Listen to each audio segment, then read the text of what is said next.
એક તરફ ગુજરાત સહિત દેશભરમાં એસઆઈઆરની કામગીરીના ભારણનો બીએલઓ આક્ષેપ કરી રહ્યા છે, ત્યારે બીજી તરફ નિષ્ઠાપૂર્વક ફરજ નિભાવતી મહિલા બીએલઓ છોટાઉદેપુરથી સામે આવી છે। નસવાડી તાલુકામાં કુપ્પા મતદાન મથકથી સાંકડીબારી ગામે કાચો માર્ગ હોવા છતાં એસઆઈઆર કામગીરી માટે તમામ મુશ્કેલીઓને પાર કરી મહિલા બીએલઓ ગામે પહોંચી ડુંગર અને ઢળાવવાળા રસ્તે ચાલવું પણ મુશ્કેલ હોય અને એવામાં રસ્તા પોતાના ભાઈની સાથે રાખીને બાઇક પર ગામમાં જવા માટે નીકળી છે।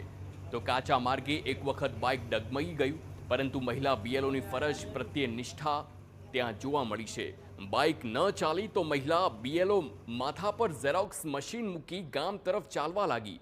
ખાસ વાત એ છે કે ગામના લોકોને દસ્તાવેજોની નકલ કઢાવવામાં નસવાડી ન જવું પડે તે માટે મહિલા બીએલઓ ઝેરોક્સ મશીન સાથે જ લઈને પહોંચી છે।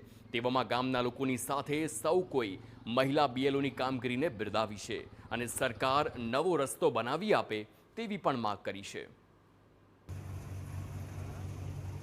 જે અમારા ગામમાં જે બીએલઓ આવે છે, જે મતદાન યાદી માટે આવે છે, એમને પણ ખૂબ મુશ્કેલી પડી રહી છે, કારણ કે એ લોકો પણ પોતે જે સાધન સામગ્રી લઈને એ પણ ચાલતા આવે છે।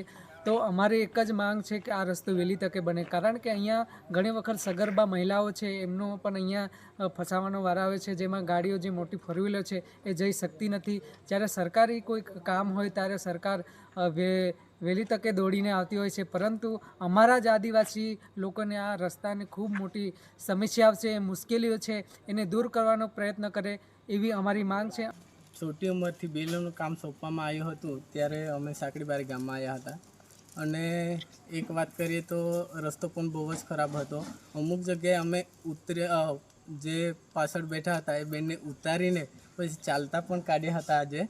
તો વહેલી તકે સરકારને અમારું નિવેદન છે કે આ રસ્તો વહેલી તકે બનાવે।